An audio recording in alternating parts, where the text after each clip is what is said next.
Hi everyone, my name is Pena, and I'll be informing you about the life of a college athlete. When I was younger, being an athlete just meant having fun. As I got older, winning became more important than having fun. Now that I'm older, I realize that having an education is more important than both of those combined.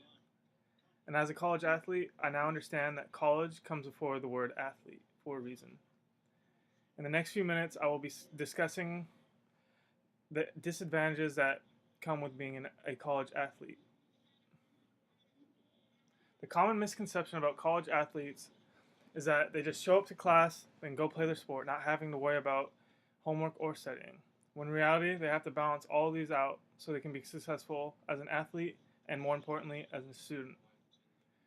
Managing time as a college athlete is one of the most difficult things to do.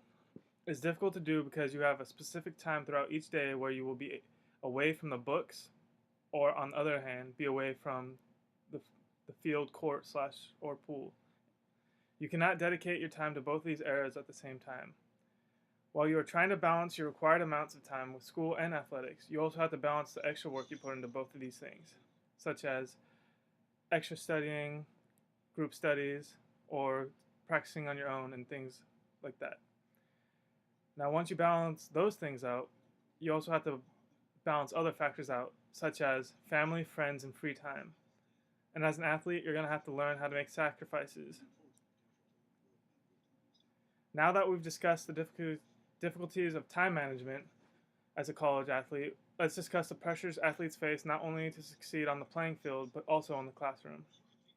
The first pressure that one can face when being an athlete in the classroom is if you do not succeed, you won't have the opportunity to succeed on the field.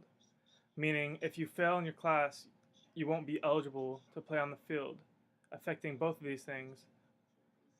Then, when you start to struggle on the field, it affects your personal life, which leads it to affecting your schooling because all you can think about is if you're going to get better. Meaning, if you struggle on the field, you're going to take more of your free time and dedicate it more towards your sport than your class, taken away from your classwork, affecting your classwork.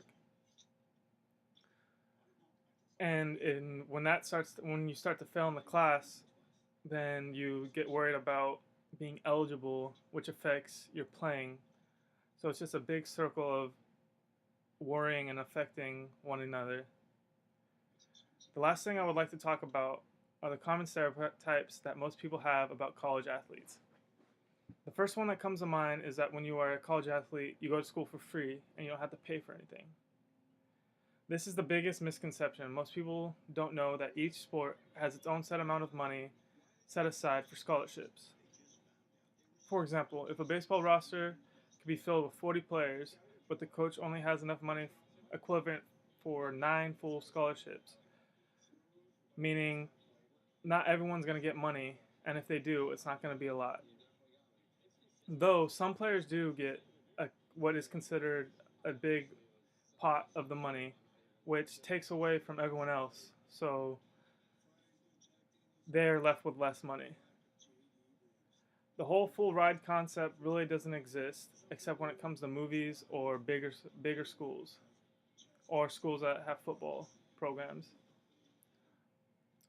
All the positives that come with being a college athlete outweigh the negatives. However, I feel it's important to recognize some of the factors that make being a college athlete difficult. Managing time wisely, the pressures, and dealing with the stereotypes that everyone has.